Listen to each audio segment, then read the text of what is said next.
with you in this fight, and we will win. You couldn't invent a scene that better explains our current politics than the one outside the Treasury in early February. The Democrats, one-time tribunes of the people, fiercely defending government employees from the taxpayers. The party of the oppressed, putting it all on the line to protect federal bureaucrats from the people they're supposed to serve. It seems every hour brings more news about a new threat Elon Musk poses to working people. By what authority can you deny members of Congress their oversight role? You don't have a business reason to be here. You do not have authority, sir. Choosing to die on the hill of the right of permanent government officials to spend money without any hindrance from President Trump's delegates is an especially odd decision. He campaigned across this country with Elon Musk, vowing that Elon was going to head up the Department of Government Efficiency, and the two of them, with a great team around them, were going to look at the receipts of this federal government and ensure it's accountable to American taxpayers. Now, expecting to make the government efficient is a tall order, even for an abrasive tech billionaire. But like all the best entrepreneurial activities, it may be outcomes other than the principal objective that end up the best justification for Mr. Musk's endeavors. Nobody elected your ass. The Democrats have lost their minds and they've lost their confidence. They have very little confidence. Today they tried to break into the Department of Education just because we want to go and check the books. Let his children know that he was standing in the way of all children being educated. Maxine Waters is a lunatic, and you know they're all lunatics, frankly. Look them in the eye. Come on, hold your face up. Look at them. Let them see you. Who elected Elon Musk? Nobody. Right now, the Department of Government Efficiency looks less Doge and more DOGA, a Department of Government Accountability, perhaps. As that acronym doesn't really work, perhaps it could be called Making American Government Accountable. You could even save a few $100,000 by repurposing some red hats. We don't have a fourth branch of government called Elon Musk, and that's going to become real clear. You take a look at the USAID, the kind of fraud in there, where the money's going. Well, we're talking about hundreds of millions of dollars of money that's going to places where it shouldn't be going. $70,000 for a production of a DEI musical in Ireland, $47,000 for a transgender opera in Colombia, $32,000 for a transgender comic book in Peru. The savings we were promised don't add up to much so far. But it's early, and it's still possible, of course, that Mr. Musk and his band of teenage budget slashers will hit pay dirt somewhere in the $800 billion defense or $1.8 trillion health and human services budgets. You say you trust him. Trust Elon? Oh, he's not gaining anything. In fact, I wonder how he can devote the time to it. He's so into it. Whether or not Doge succeeds in dramatically reducing the size of government, the paramount virtue of this exercise is the exposure of the hegemony in our system of a political class that sees itself as immune from popular accountability. A few months ago, Elon Musk spent $280 million to buy an election for Donald Trump. Now, Elon Musk is here to collect on his investment. Never mind that the Democratic Party outspent the Republican Party significantly in the 2024 election. Government is supposed to exist for the people. We are here to fight back. What the Doge process has laid bare is that, at scale, government exists first and foremost to further the interests of the permanent bureaucracy and their like-minded friends, who dominate almost all of our major institutions. If you're a federal employee, raise your hand. We're proud of you. That's why Democrats are so upset about the exercise. It's the most serious challenge to the control their people have long exercised, irrespective of election results and popular will. Elon Musk's targeting of USAID was only the beginning. I told him to do that, then I'm going to tell him to go check the Department of Education. He's going to find the same thing. Then I'm going to go to the military. Let's check the military. We're going to find billions, hundreds of billions of dollars of fraud and abuse. But I campaigned on this, Brad. The accountability Doge can bring should be emulated in other areas of public life where these interests have long dominated, immune from responsibility. Radicalized higher education, failing city governments, intellectually corrupt media and entertainment companies. Now, even Elon Musk can't do all of that, but the rest of us can make a start. When you keep doing the same thing over and over and over again, yet you're not making any changes to your outcome, that's called insanity. And the Democrats up in Congress are doubling down on insanity or stupid. You see, they want you to believe, A, Donald Trump was bought into this position this year, and B, that he is a threat to democracy again, that he is sending Elon Musk to steal your social security numbers and your addresses, to go in and take money away from starving children. The things that are coming out of their mouths are absolute insanity. They're not talking about factual information. They're talking about shit they made up. They're liars. And they continue to lie every single day in front of every microphone and every camera that will point in their direction. This is a party that has lost its way. The Democrat Party that I used to belong to is no longer. It's hijacked by the far left liberals of our society. And the racist bigots, elders in the Democrat Party are just doubling down. And for the life of me, I can't grasp the concept of this. One side of me says, go ahead, continue to push this stupid ass narrative, because it's definitely going to make sure that you don't win at midterms. And we're going to talk more about that tonight. And we're going to go into some things tonight that are, well, things that are treasonous. Yeah, there are some members of our government that are about to get a wake-up call. And they're about to go down on charges of treason. You had many places you could be tonight. You chose to be here with me, and for that, I am forever grateful. I thank you very, very much. Tomorrow night, Wednesday, my wife and I will do our little show that we do on Wednesday nights. It'll last about 30 minutes. If you want to tune in and join us, sure would appreciate it. It's not political, or at least we try not to be. And then on Thursday night, give you a little heads up, I will have a guest on. My guest will be U.S. Army Colonel James Hutton, who's the former presidential appointee by Donald J. Trump to operate as the Assistant Secretary for Public and Intergovernmental Affairs at the Department of Veterans Affairs. Previously served as Deputy Assistant Secretary, Executive Director, Public Affairs, Deputy Assistant Secretary, Acting, and Director of Media Relations for the department.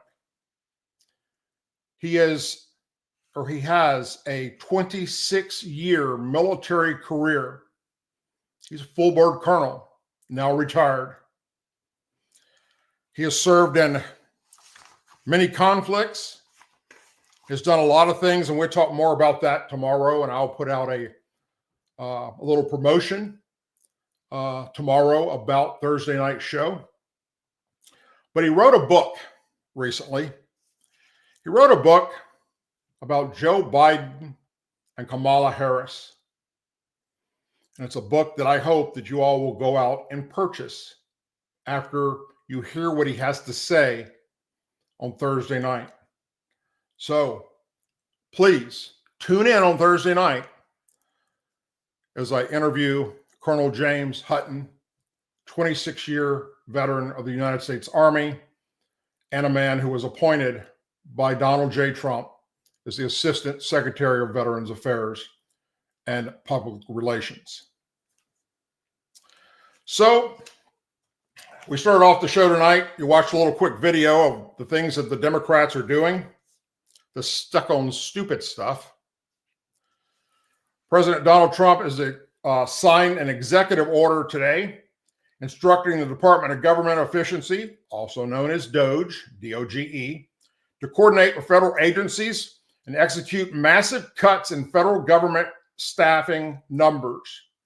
The order will instruct DOGE and federal agencies to work together to significantly shrink the size of the federal government and limit hiring new employees, per the White House fact sheet that's on their website. Specifically, agencies must not hire more than one employee for every 4 that leave their federal post.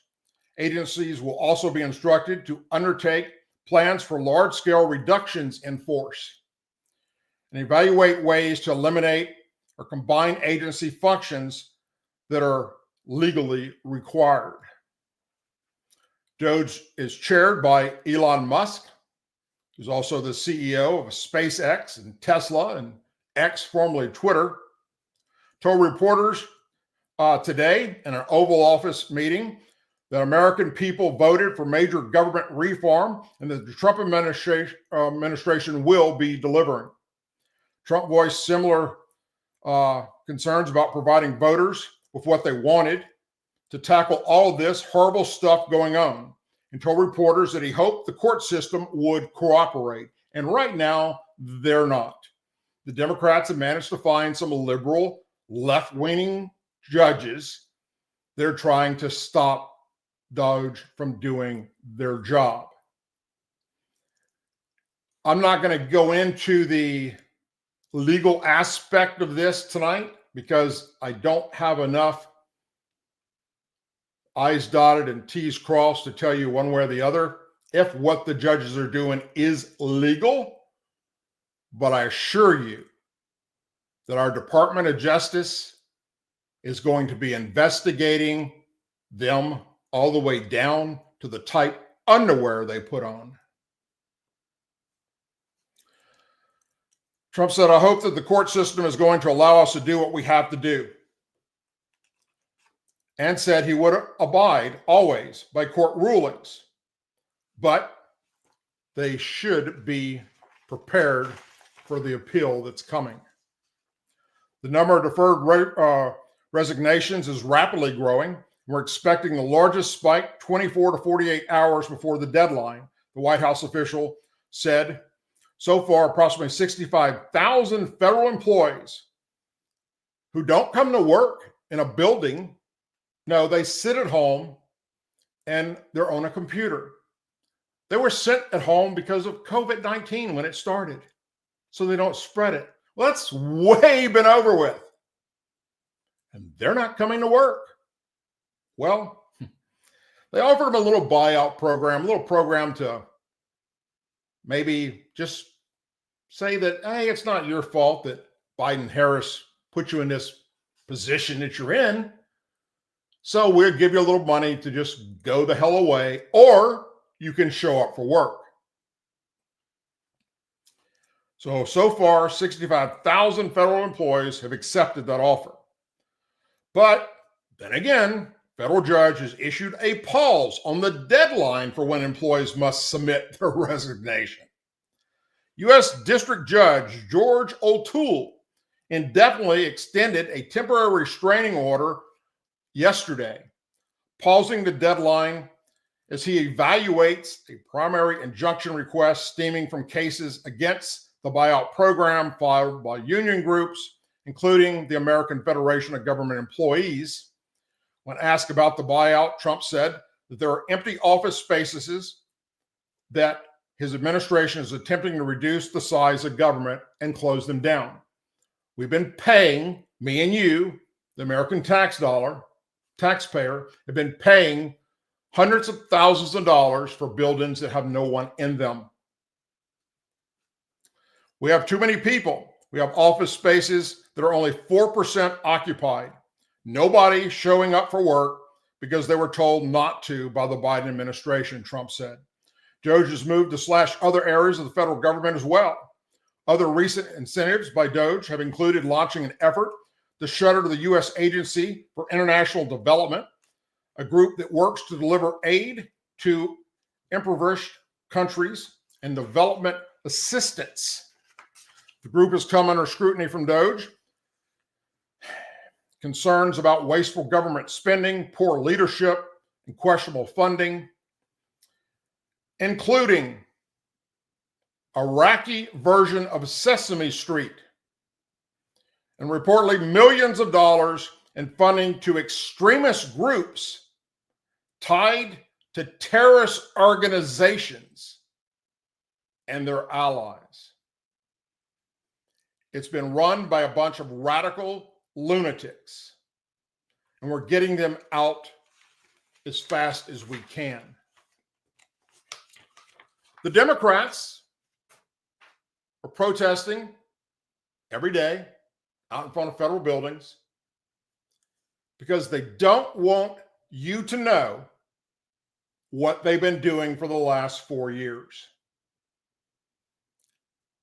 If you listen to any of the speeches being given by Congressman Jeffries, Maxine Waters, Chuck Schumer, AOC, none of them talk about the fraud, waste, and abuse that Elon Musk has uncovered so far. Not mentioning it, not one damn time. All they do is lie and say that we're taking money away from women and children in need, that Republicans are going to go after your Social Security checks and Medicaid and Medicare. Fear-mongering and lies. And they're doubling down on it each and every day. The Department of Homeland Security said that 4 employees are being fired today for circumventing leadership and making payments for hotels in New York City for illegal immigrants. Your money. The firing comes after Elon Musk said the DOJ team has discovered that FEMA sent, are you ready for this? $59 million last week alone to luxury hotels in New York City to house illegal immigrants. Your money. And the Democrats don't want you to know that. Firings include FEMA Chief Financial Officer, 2 program analysts, and a grant specialist. The Department of Homeland also said, under President Trump and Secretary Noem's leadership, Department of Homeland Security will not sit idly and allow deep state activists to undermine the will and safety of the American people. Musk said in his message that the money is meant for American disaster relief and instead is being spent on high-end hotels for illegals.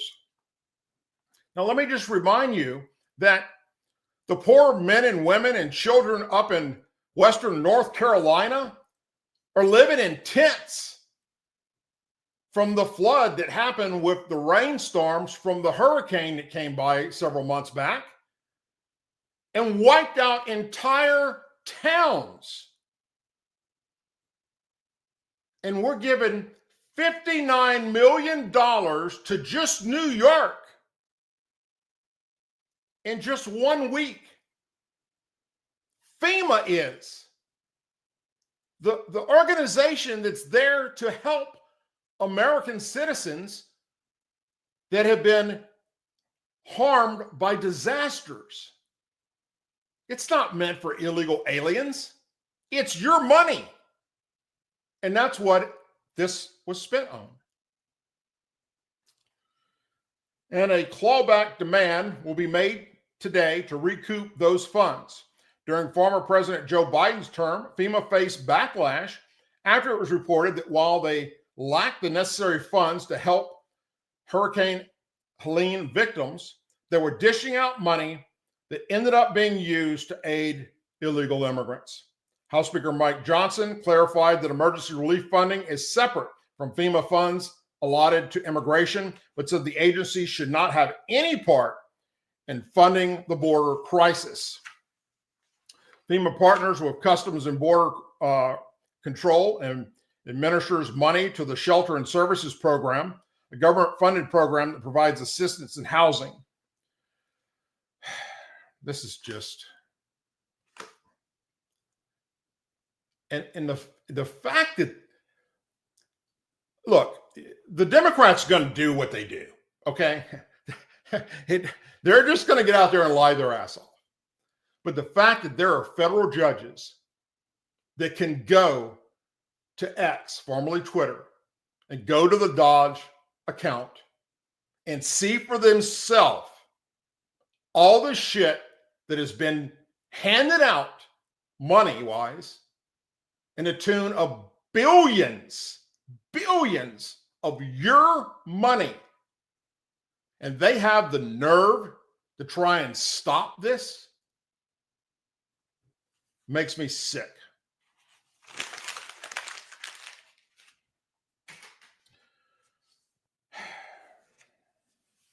Now, here's where the treason part comes in. Think about this really, really hard, because there is no other way of putting it. But there are some government employees that work for USAID. I'm sure you've heard that mentioned hundreds of times. It's all over the news.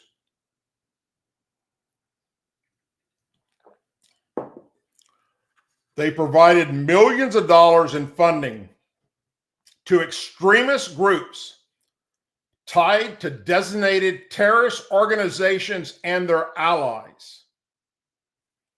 According to a report published by Middle East Forum, a U.S. think tank, the Middle East Forum multi-year study of USAID and State Department spending has uncovered $164 million of approved grants of your money to radical terrorist organizations, with at least $122 million going to groups that are aligned with designated terrorists and their supporters.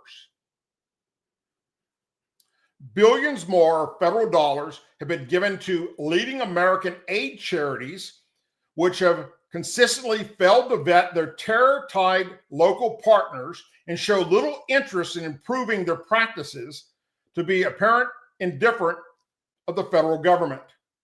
The Middle East Forum report focused specifically on funds from USAID and the State Department that wound up in the hands of radical terrorist groups and organizations, all tied to terrorism activity. The think tank reported that among the top findings, USAID was found to have given more than $900,000 to a Gaza-based terrorist charity called Boehner Associations for Environment and Development. The funding began in 2016, and its most recent allegation was made just days before Hamas attacked Israel on October 7th of 2023. Boehner describes itself as a non-governmental organization that works to build a civil society on the Gaza Strip.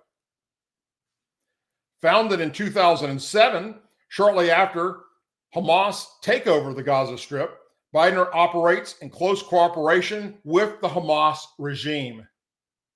In 2021, annual report notes coordinations and meetings with Hamas Ministry of Interior, Ministry of Works, Ministry of Social Affairs, and Ministry of Agriculture.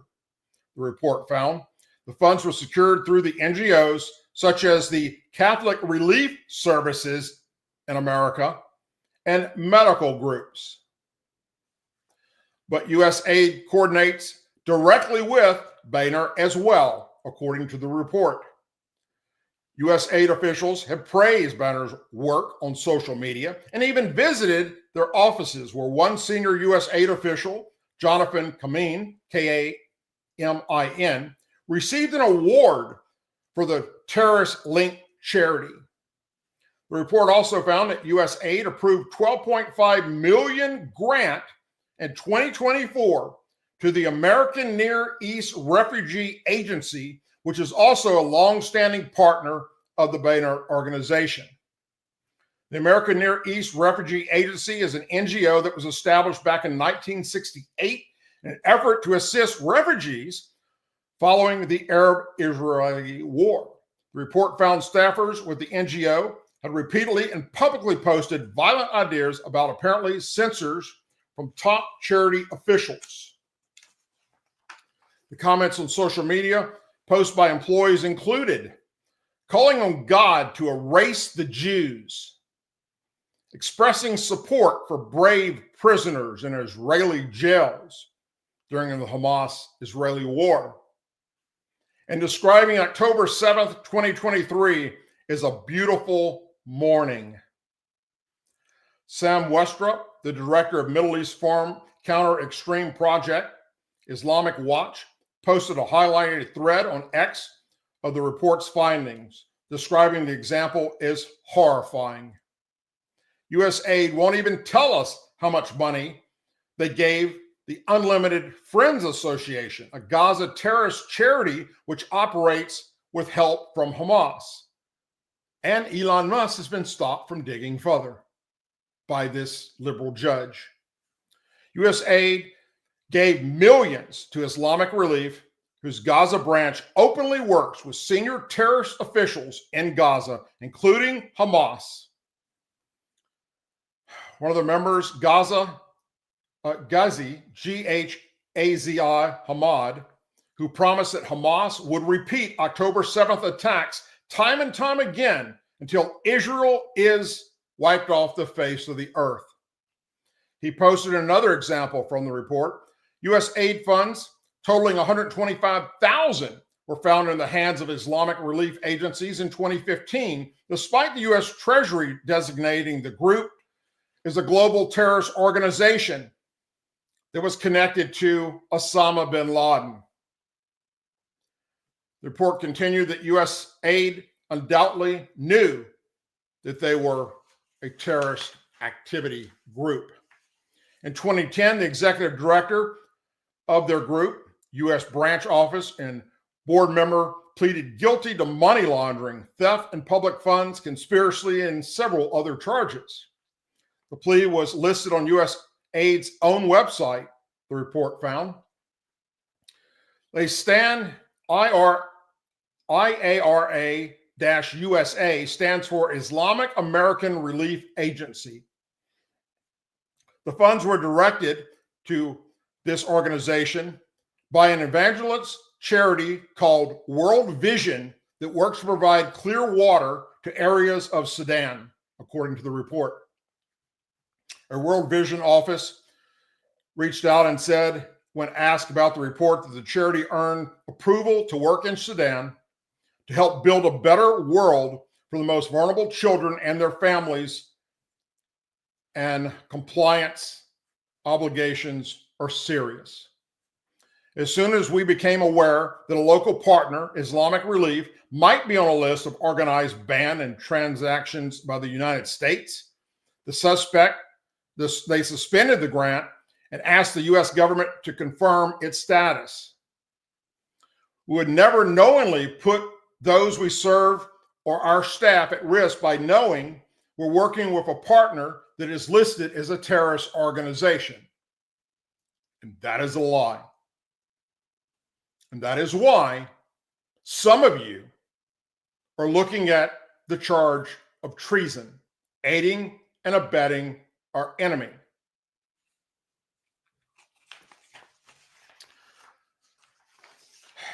A Christian humanitarian organization here in America compromised their beliefs and commitment to integrity throughout the world by helping get these funds in the hands of these terrorist organizations. Has U.S. aid done some good things for people across the globe that have no food, clear water, clean water, medical supplies, building schools, helping women and children? Yeah, they have. The Democrats want to make damn sure you know that. But all that is mute when you look at 10 times more billions is going out to shit that we never approved. Do you want your taxpayer dollars going to terrorist organizations and people that want to chop our heads off? Do you want your taxpayer dollars going to Sesame Street in Iraq? And the Democrats will not discuss that. Every day, I've been listening to them since last week. You can watch it. It's on C-SPAN. It's all over the place. They're out there trying to let people believe that this administration is taking food and medicine and clean water away from women and children. And that is bullshit.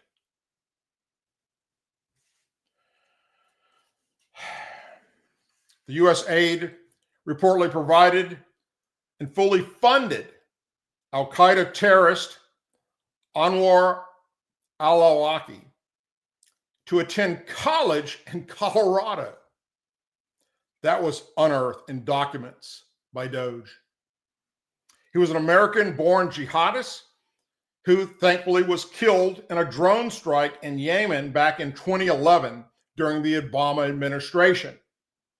He was a central figure for al-Qaeda, including having direct contact with Army psychiatrist Nadel Hassan before he opened fire at Fort Hood, Texas in 2009, killing 13 people. Ahmad, the Department of Government Efficiency, investigated federal government agencies in search of overspending, corruption, and fraud. Political eyes have been locked on all U.S. aid funding and will continue to stay that as much as possible. U.S. aid is an independent government agency that's charged with looking into this. Trump ran on this. He told the world, he told all Americans, if you elect me, I will appoint Elon Musk to go through line by line where your money is going. And you, me and you, have the right to know that. We pay taxes, federal taxes, state taxes, local taxes for our country to make America great. And it turns out that in the last 4 years, it's been going out to LGBTQ type organizations in the tune of millions of dollars in Middle Eastern countries where they will kill you if you came out as a member of the LGBTQ community. It's been going to drag queen shows. It's been going to DEI projects. Billions have been given to countries that hate us. And now we're finding out terrorist organizations.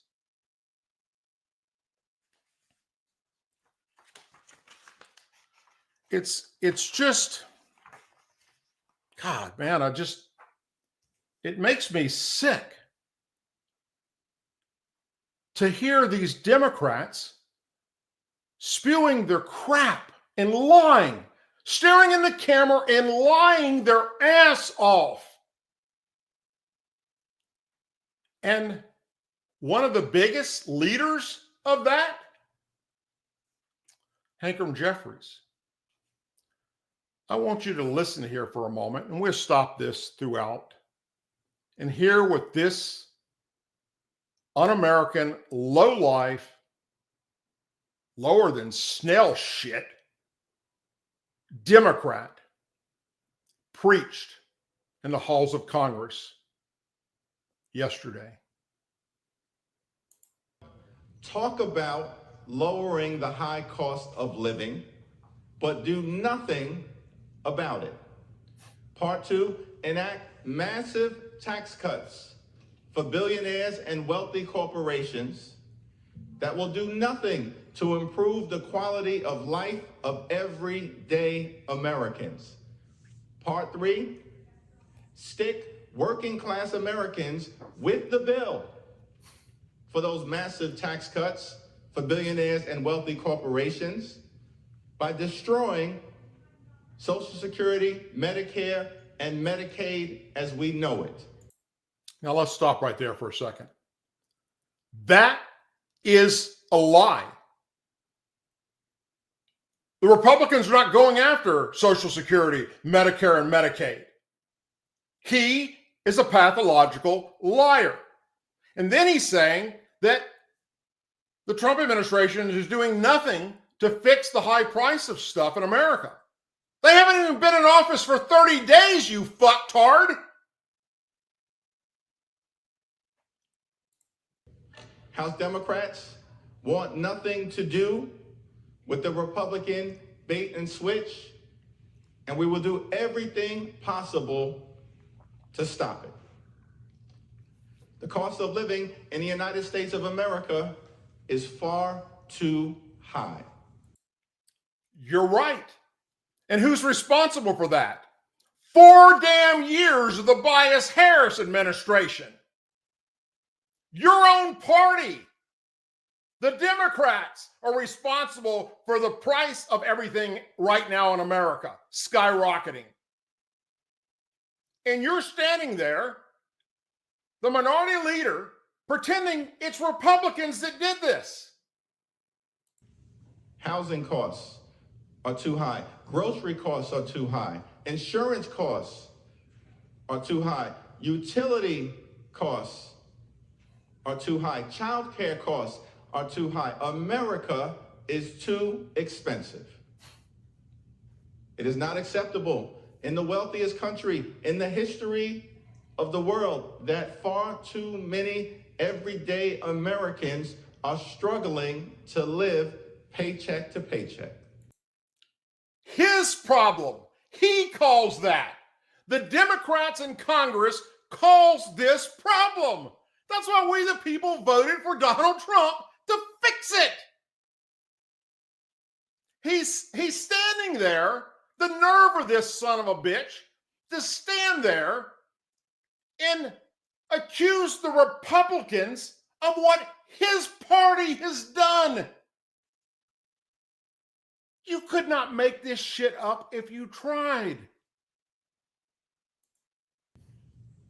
It's time for us to do something about the high cost of living and to build an affordable economy for hard-working American taxpayers. House Democrats, hear you, we see you, we feel you when it comes to the pain being experienced by the American people, and we are determined to do something to make life better for you. The pain that the Democrats caused for the past 4 years. How is this man, how does he have the nerve to stand there and accuse the Republicans of what he and his own party did to the Americans? Is their party now so stupid that they don't realize this?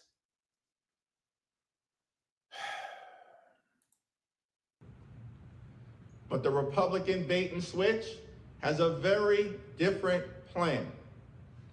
Last year, all we heard from my Republican colleagues was the need to do something about the high cost of living, while at the same time, they ran away from Project 2025 as if it didn't exist. This year, because your party said Project 2025 was, racist and bigotry and wanted to destroy the middle and lower income classes of America. Of course, the Republicans ran away from it. They were never attached to it in the first place, you nut job.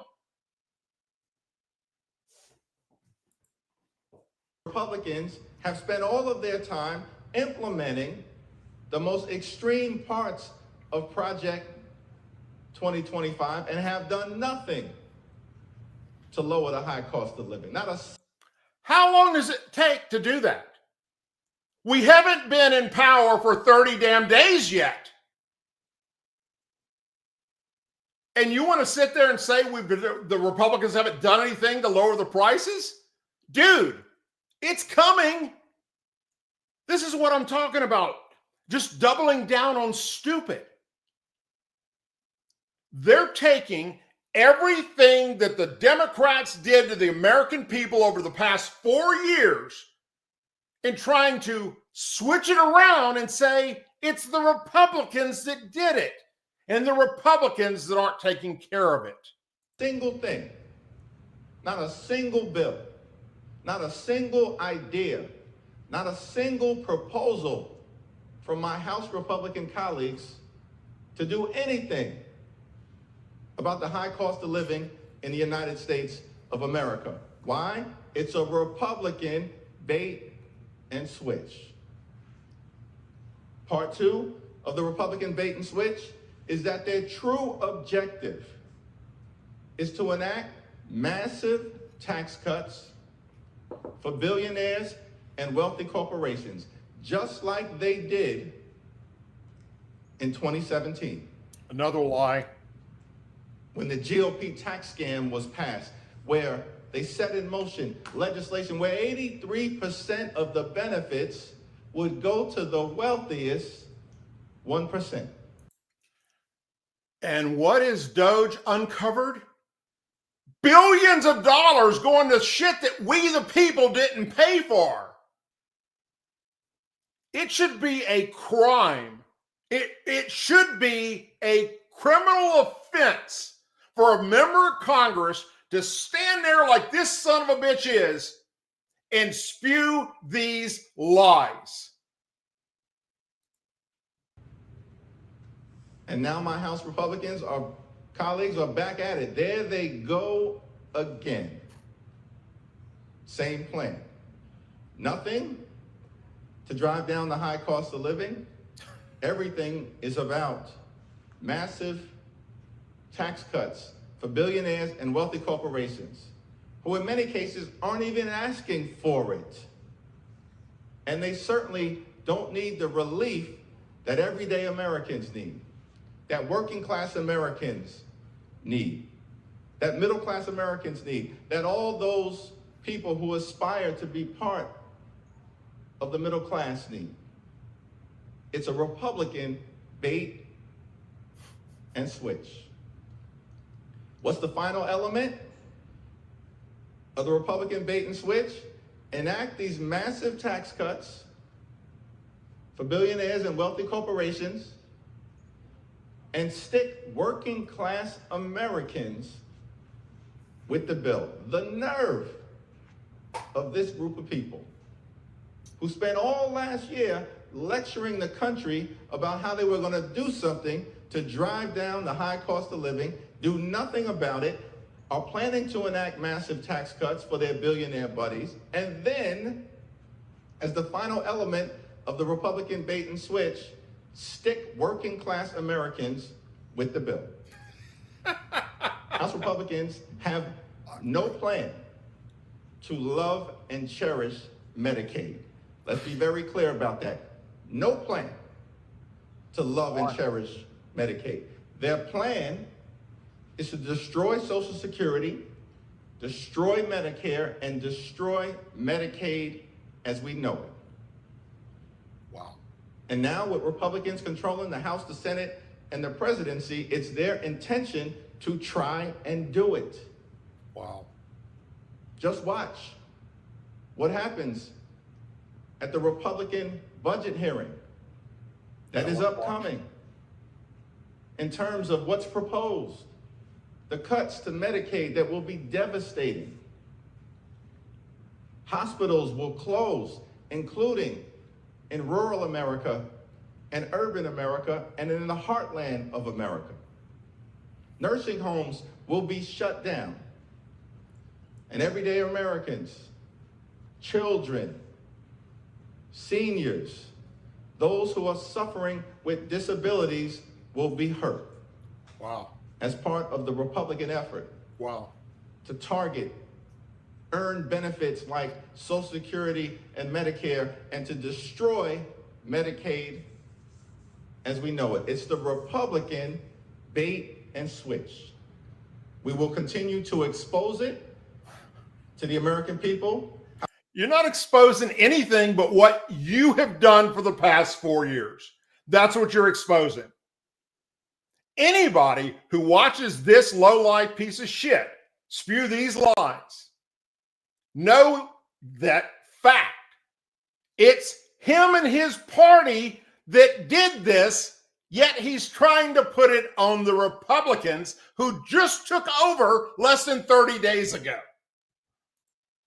House Democrats want nothing to do with it, and we're going to do everything in our power to stop it. Have you ever in your life, and I'm serious about, I'm dead serious about this. Look, I've heard a lot of people lie in Congress. I've heard both parties lie about shit. Republicans lie about stuff in the House and the Senate. Presidents, Republican and Democrat, lie to the American people about shit.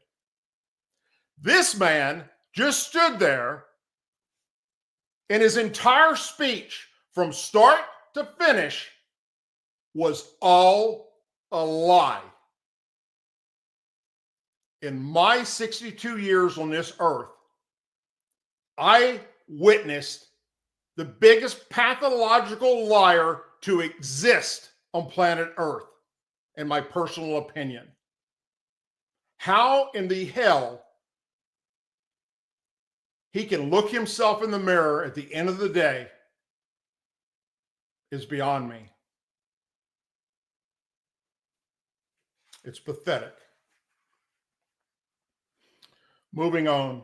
President Trump scored a victory today when a judge demanded that CBS, or deemed, I'm sorry, a judge deemed that CBS and Paramount motion to dismiss mute as his election interference and news distortion lawsuit moves forward.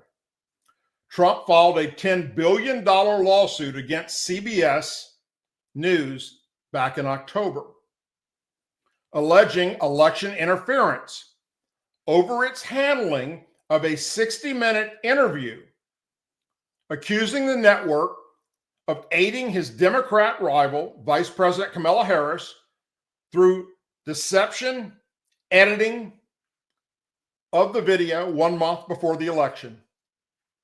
Last week, Trump's legal team amended the original lawsuit after the release of the unedited transcript and raw footage of its controversial 60-minute interview. The lawsuit added CBS News parent company, Paramount Global, as a defendant, citing how the 60-minute election special was platformed on its Paramount Plus streaming services. The lawsuit added Representative Ronnie Jackson, Republican Texas, as a plaintiff and increased the damages claim to $20 billion. U.S. District Judge Matthew J. Kaczmarek denied a motion from CBS and Paramount seeking to dismiss for failing to state a claim and for improper venue. Plaintiffs add a defendant, a plaintiff, and a fracture allegations and legal claims in their amendment complaint. Accordingly, the motions are denied as mute. The judge ruled in a court filing. CBS sought to dismiss the case because it believes Texas is an improper venue.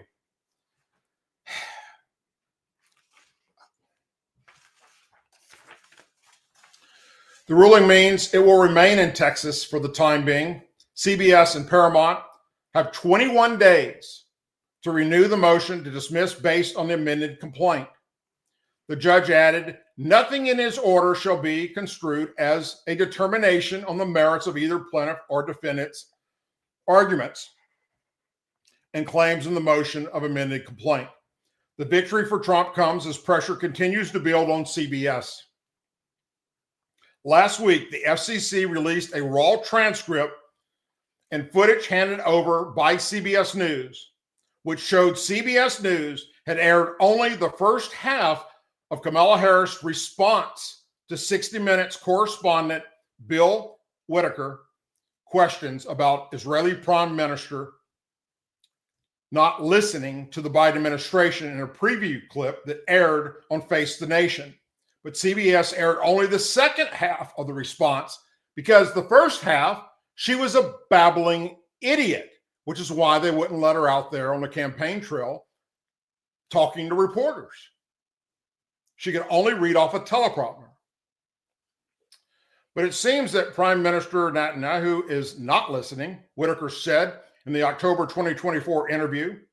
The Wall Street Journal said that your administration has repeatedly been blindsided by Netanyahu.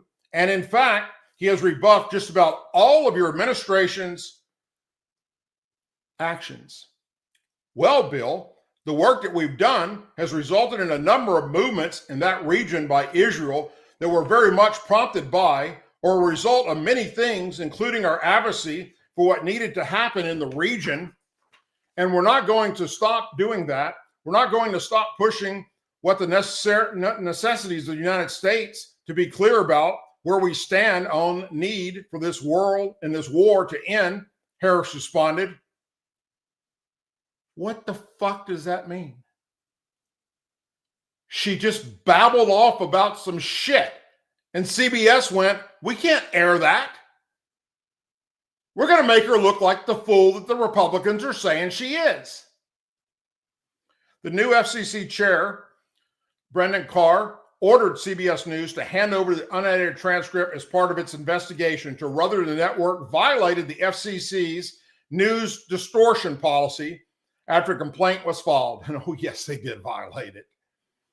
In the preview clip that aired on Face the Nation, Harris was asked why it seemed like Netanyahu wasn't listening to the U.S. Well, Bill, the work that we have done has resulted in a number of movements in that region by Israel that were very much prompted by or a result of many things, including the advocacy for what needs to happen in the region, Harris responded. An answer that didn't make sense, like everything else she talked about before being selected to run against Trump. Harris has been mocked by conservatives for offering a lengthy word salad to CBS. When the same question aired the following night in the primetime election special, a shorter, more focused answer from the vice president followed. We are not going to stop pursuing what is necessary for the United States to be clear about where we stand on the need for this war to end.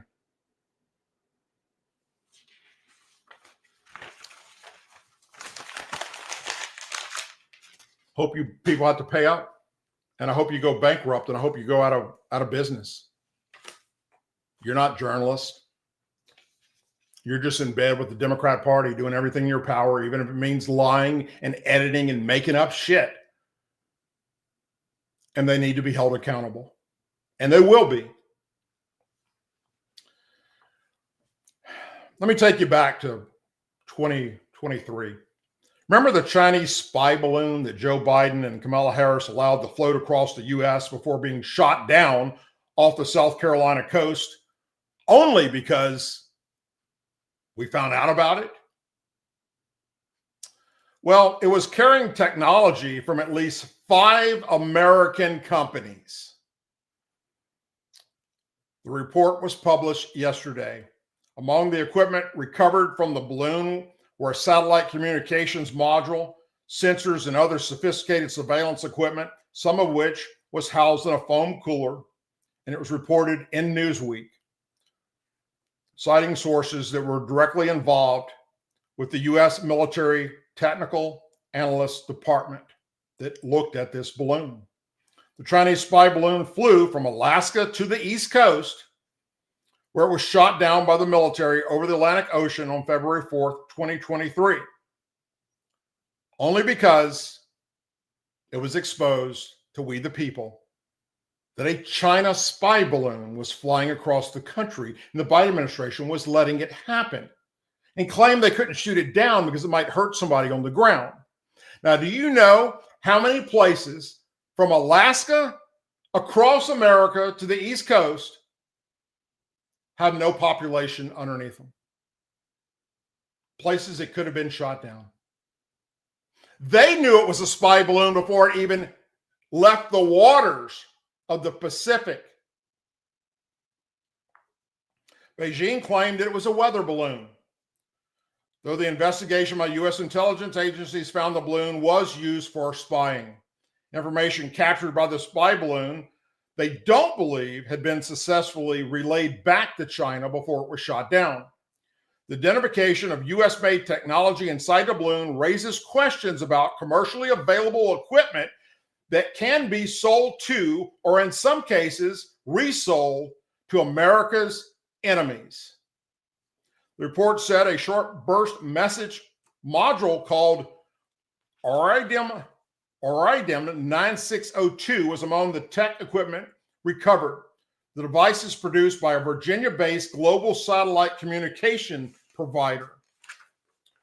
Jordan Hassam, the executive director for the communications of the company, told the outlet that the company doesn't condone the use of its radios or modules being used in ways that it shouldn't be. There's no way for us to know what the use of a specific model is, he said. We need to know the module specifically. For us, it could be a whale wearing a tag tracking it. It could be a polar bear, an explorer hiking a mountain. If the company learned one of its devices was being misused, he said he would immediately work with partners such as the U.S. government to disable it. You lying sack of shit. How about this? How about all U.S. companies stop selling our technology to the enemy? That's a fucking plan, right? The four other companies who were involved, are you ready for this, folks? Texas Instruments, Omega Engineering, Amphenol All Sensors Corporation, and Onsemi. Equipment from Semi-Microelectronics of Switzerland was also identified as supplying equipment for China's spy balloon. We're going to go a little over our 1 hour show tonight because I want to get these last two things out to you, and I think it's very important that you hear them. President Donald Trump's border czar, Tom Homan, said he is closing in on the individual believed to be responsible for leaking details of a major ICE operation in and around Aurora, Colorado, that tipped off violent gang members and derailed planned arrest. We think it's coming from inside. And we know the first leak in Aurora is under current investigation. We think we've identified that person, Holtman said Monday. The leaked information reportedly allowed members of the Venezuelan gang Tren de Agua to evade capture last week as federal agents were met with mostly empty apartment buildings. In the end, about 30 people were taken into custody, but many of the others managed to get away before ICE got there because they were tipped off. Hoffman has been vocal about the dangers of these leaks, emphasizing both operational setbacks and a risk to law enforcement officers. It's just not giving the bad guy a heads up so they can escape apprehension, he said. You're putting officers' lives at risk. It's only a matter of time before we walk into a place where there's going to be a bad guy who doesn't care. He's going to be sitting and wait to ambush our officers. This is not a game. Meanwhile, the Los Angeles Times reported that another ICE memo detailing an upcoming raid in Los Angeles was also leaked. The document outlined plans to target individuals without legal status and those with pending removal orders. In response to the latest leak, Department of Homeland Security Secretary Kristi Noem took to social media accusing the FBI of this corruption. The FBI is so corrupt, Noem wrote on X, formerly known as Twitter. We will work with any and every agency to stop leaks and prosecute these crooked deep state agents to the fullest extent of the law. Holman confirmed yesterday that some of the information we're receiving tends to lead towards the FBI being involved, and promised consequences for whoever is found responsible. I talked to the Deputy Attorney General all this week, he said. They've opened up a criminal investigation and they promise that we will get this person. Attorney General Pamboni echoed Hoffman's concern in a separate interview on Sunday. If anyone leaks anything, people don't understand that it jeopardizes the lives of our great men and women in law enforcement. If you leaked it, we will find out who you are and we're coming after you. Since taking office, the Trump administration has ramped up efforts to deport criminal migrants and expanded partnership with federal agencies. And so far, we've been flying the worst of the worst to Guantanamo Bay. We can house up to 30,000 of them. Despite the setbacks that have happened, Holman insists the leaks will not derail ICE's mission. I'm going to double the manpower in those sanctuary cities, he said. If we can't get them in their homes, we get them at their place of employment. Sanctuary cities, as you all know, a sanctuary city for criminals is the bottom line for what it is. They protect them. So we're going to do everything we can to find them, regardless of what it takes. We got a strong president in the White House. He's given us all the authority we need, and we're coming for you. President Trump said yesterday that if Hamas does not return all of the hostages by noon this coming Saturday, he will call for the ceasefire in Gaza Strip to be canceled and, quote, let all hell break out. They have till noon this coming Saturday to release all the remaining hostages. If all the Gaza hostages aren't returned by Saturday at noon, I will say cancel the ceasefire, let all hell break out. Trump stressed that Hamas needs to release all of them, not in drips and drabs like they're doing.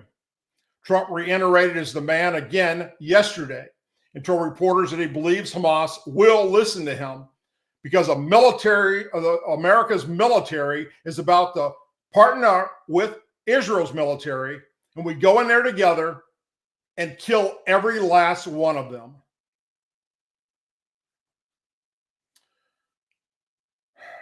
Israel's security cabinet then met, and they fully support President Trump's demand that the Palestinian terrorist group Hamas release all of its hostages by noon on Saturday. The declaration comes after Israel Prime Minister convened the security cabinet this morning, after Hamas announced it would delay the next release of Israel hostages. The decision I passed in the cabinet unanimously is this: if Hamas does not return our hostages by Saturday at noon, the ceasefire will end. And the IDF will resume intense combat operations until Hamas is defeated. Netanyahu said in a statement after the meeting was held. In light of Hamas' announcement on its decision to violate the agreement and not release our hostages, I instruct the IDF last night to amass forces inside and around the Gaza Strip. This operation is currently underway and will be completed as soon as possible, he added. We also welcome President Trump's revolutionary vision of the future of Gaza, he said. A Hamas spokesman said Monday the terrorist group will delay the next planned release of the hostages in the Gaza Strip, accusing Israel of violating the ceasefire. Over the past 3 weeks, the resistant leadership has motivated the enemy's violations and failure to fulfill its obligation under the agreement, including the delay in allowing the return of the displaced to the northern, or the placement of the people in the northern Gaza Strip, targeting them with direct shellings and gunfire in various areas across Gaza, and denying relief supplies of all kinds to enter as agreed, which is a lie. they're targeting Hamas, who's targeting them again. Israel and Hamas, as you all know, is in the midst of a 6-week ceasefire during which Hamas has committed to releasing 33 hostages that they captured back on October 7th of 2023. Attack and exchange for nearly 2,000 Hamas prisoners.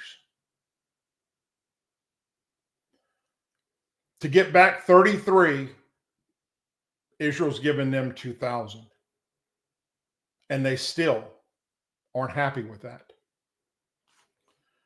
The sides have carried out 5 swaps since the ceasefire went into effect last month, freeing 21 hostages and more than 730 Palestinian prisoners. The next exchange is scheduled for Saturday, and it only calls for 3 more Israeli hostages to be freed in exchange for hundreds of Palestinian prisoners. And now all of that is about to come to a screeching fucking halt. Now, I hope that Donald Trump does not put boots on the ground over there. Let Israel do that. But I fully support American U.S. Air Force and Naval Force power to unleash on these terrorists. The recent hostages that we've gotten back, the women were raped and brutalized. The men were starved nearly to death. They came out looking like they were Holocaust victims, for crying out loud. They were skeletons. Sure, you saw it. It's all over the internet. It's disgusting how they treated them. The psychological torture that they put them through since 2023, October of 2023. Well, they've got till Saturday at noon, or the U.S. military will side with Israel and wipe that place off the fucking map once and for all. And then, damn it, we better do the exact same thing to that fucking shithole country called Iran.